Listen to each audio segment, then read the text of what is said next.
매주 저희들에게 감동을 주고 있는 그 아름다운 청년 진짜 전도사 우리 이재건 전도사님을 이 자리 모시겠습니다. 네, 안녕하십니까. 열방생명샘교회와 그리고 생명샘소리 TV PD 사역을 하고 있는 이재건 전도사입니다. 오늘은 한 편지를 썼습니다. 한국교회에 보내는 편지라는 제목으로 한국교회에 말씀을 전하고 싶었습니다. 한국교회 1200만 성도님들 그리고 30만 목사님들 25만 장로님들 안녕하십니까. 저는 예장 통합교단 학부를 졸업한 이재건 전도사입니다. 모태신앙으로 자라 청년의 시절을 지나서 26살의 나이에 신학교에 들어가 졸업한 후 여러분들이 잘 알만한 선교단체에서 8년 동안 학원 사역과 미디어팀을 담당하다가 2년간 간사로 그리고 교회에서 평범하게 전도사 사역을 했습니다. 작년이었습니다. 20년 8월 15일 광복절 집회를 하는 것을 뉴스로 보며 목회자라는 분이 왜 저기서 나서서 저러고 있을까? 그것도 현재 감염병으로 고통받고 있는데 굳이 왜 진행을 해서 더 힘들게 하는 거지? 이것이 제가 정관원 대표님을 바라본 첫 모습입니다. 그렇게 시간이 흐르는 동안에 제 안에 계속해서 기도했던 내용이 있습니다. 이 나라 살려주세요. 그러던 중 작년 9월 저희 어머니가 뇌종양 수술 방사선 후유증으로 우측 편마비가 찾아왔고 2번의 수술을 하게 되었습니다. 그런데 2번의 수술 기간에 어머니를 간호하면서 어머니를 위해 기도하는 것이 아니라 제 안의 기도 제목은 딱 하나였습니다. 이 나라 살려주세요. 10월이 넘어가면서 기도하면서 정관웅 대표님에 대해 기도 중에 알게 하십니다. 그러면서 저한테 말씀하신 것이 있었습니다. 내가 세운 내 종을 왜 네가 핍박하고 있느냐. 회개하라 였습니다. 그런데 제 주변에는 아무도 전 대표님을 좋게 말씀하신 분이 없었고 지지하는 분도 없었습니다. 수많은 사람들을 만나면서도 말이지요. 저는 제가 잘못 기도했다고 생각했습니다. 그래서 이 생각을 지울 수가 없어서 사랑제일 교회를 2번 방문하게 되었습니다. 그때에는 투옥 중에 계셨기 때문에 만나 뵙지는 못했고 한 번은 바깥에서 한 번은 예배당에 들어가 기도하게 되었습니다. 내가 사랑하는 교회라 라고 하시는데 그렇다면 내가 지금까지 알았던 것은 뭐였지? 내가 잘못한 것인가? 진실은 뭐지? 하면서 정관원 대표님의 설교를 찾아 듣기 시작했습니다. 다시 한번 같은 마음을 주셨습니다. 공산주의가 되어 간다는 것은 흐름을 보면 금방 알 수 있었습니다. 그런데 그것이 교회에 얼마나 영향을 주겠느냐? 설마 북한처럼 되겠느냐라는 아니란 생각을 하고 있었는데 그것이 아니었습니다. 그래서 회개하게 되었습니다.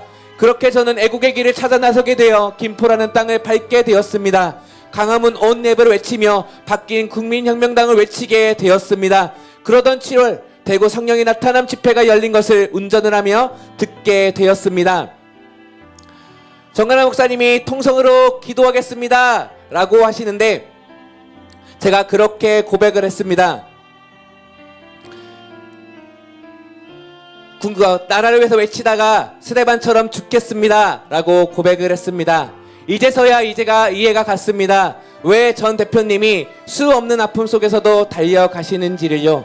그러면서 주일 저녁 광화문에 나가 기도회까지 사역을 마치고 바로 제가 살았던 대전으로 달려가 월화수 오전까지 사람들을 만나며 진실을 전하기 시작했고 목금은 교회에서 지하철역에 나가 당원 모집을 하였습니다. 저는 이 길을 온 것을 후회하지 않습니다. 수도 없이 생각했던 것이 정교 분리 원칙이었습니다. 설교할 때 그리고 교회는 정치에 중립적이어야 된다고 배워왔습니다.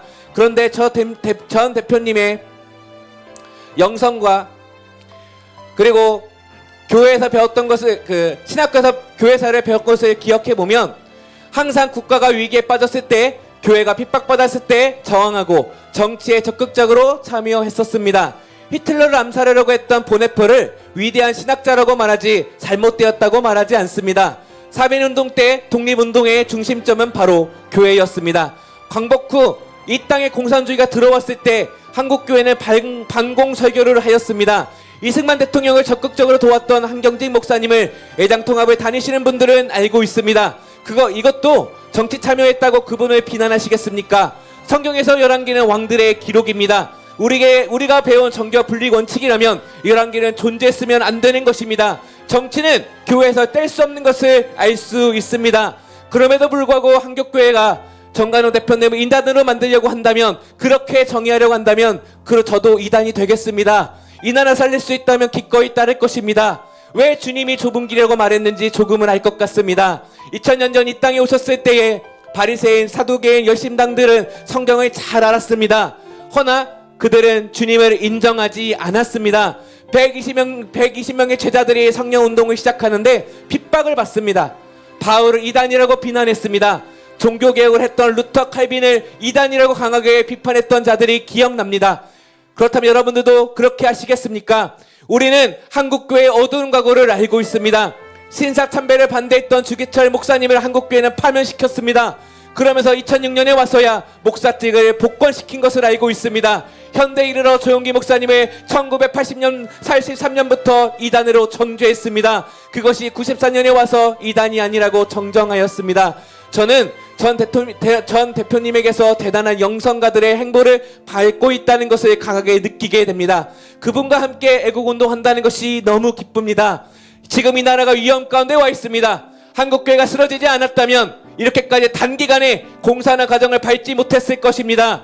이 정부에 굴복한 순간 이미 자유 대한민국은 무너지고 있었습니다. 방역을 잘하고 있어서 확진자가 없어서 기쁘십니까? 1만 개가 넘는 교회가 문을 닫았는데도 정부 반침에 잘 따르고 있어서 행복하십니까? 저는 지금도 이해가 가지 않습니다. 상식적으로 식당에 들어가면 밀집되어 있음이 더 위험한 것 아닌가요? 홈플러스, 이마트, 대형마트로 오가는 것이 더 위험한 것이 아닌가요? 대중교통을 이용하는 것이 가장 위험한 것 아닐까요? 그렇다면 여러분들은 교회를 지키기 위해서 어느 곳도 가지 않고 아무도 만나지 않습니까?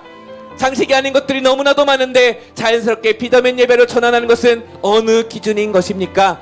2019년 6월 8일 전 대표님의 시국선언과 지금까지 애국가구 운동을 하지 않았다면 이미 교회는 문재인 정부가 시키는 것을 듣다가 교회 문을 닫게 되었을 것입니다. 이미 우리는 북한처럼 교회 문을 강제로 폐쇄당하고 공산주의를 막을 수가 없어서 해방 직후 시기를 맞이했을지도 모르겠습니다. 해방 후 교회가 가장 먼저 불타고 십자가가 무너졌습니다. 총살을 당했습니다. 기독교는 이 공산주의에 강력하게 저항했었습니다. 그런 교회를 짓밟았던 것이 공산주의였습니다. 애국하시는 목사님들께 부탁드리고 싶습니다. 전 대표님의 자그마한 실수와 욕설, 그리고 조나단 목사님의 거친 발음이 있어 어렵다 하시지요. 그런데 그 중심을 들여다보면 여러분들의 사랑에서 하는 말씀을 느낄 수 있습니다. 돌아오길 바라는 마음이 많습니다. 저는 신앙을 그렇게 배웠습니다. 목사님의 설교 시간에 제 이름을 부르며 잘못했다고 지적하면 회개하라는 것이라고 배웠습니다. 사람 앞에 부끄럽고 창피할 수 있습니다. 그런데 회개하면 그것이 은혜라고 배웠고 저 또한 경험했습니다. 이것을 잘할 수 있는 것이 사울과 다윗입니다. 사울은 사람들 앞에 부끄러움 당하는 것이 싫어 사람들 앞에서 자신을 높여달라 말했고, 다윗은 사람들이 있었지만 책망 앞에 바로 엎드려 회개했습니다. 이것이 명예와 믿음의 차이입니다. 이것이 시편 51편이고 여러분들도 그렇게 설교하시지 않았습니까? 저는 오히려 이렇게 해서 돌아온다면 목사님들에게 주시는 은혜의 시간이라 생각합니다. 전 대표님은 한없이 품어주시는 분이십니다. 그리고 저 또한 함께하길 바라는 마음이 많습니다. 우리는 공동의 적을 목표로 두고 있습니다. 지금까지 문재인 횡포, 그리고 이제는 이재명이라는 적을 도저히 용서할 수 없습니다. 대한민국 국민들은 한국교회가 일어나길 바랄지도 모릅니다. 일제히 맞서고 저항해 주기를 원할지도 모릅니다. 국민들이 지금 의지하고 기다리는 것이 우리라는 것입니다. 그렇기 때문에 우리가 함께 해야 됩니다. 분열이 아니라 한국교회가 함께 뭉쳐 우리에게 허락하신 자유 대한민국을 사수하는데 동참해 주시길 요청드립니다. 한국교회 목사님들, 설교하실 때 어떤 설교를 하셨습니까?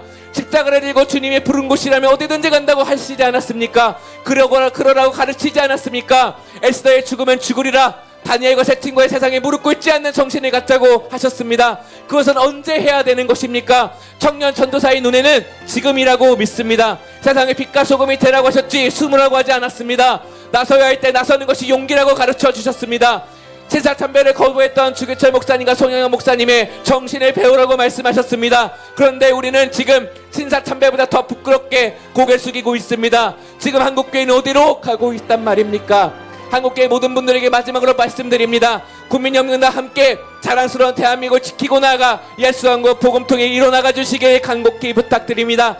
마지막으로 하나님의 아버지의 마음이라는 찬양 가사를 읽어드리고 마치겠습니다.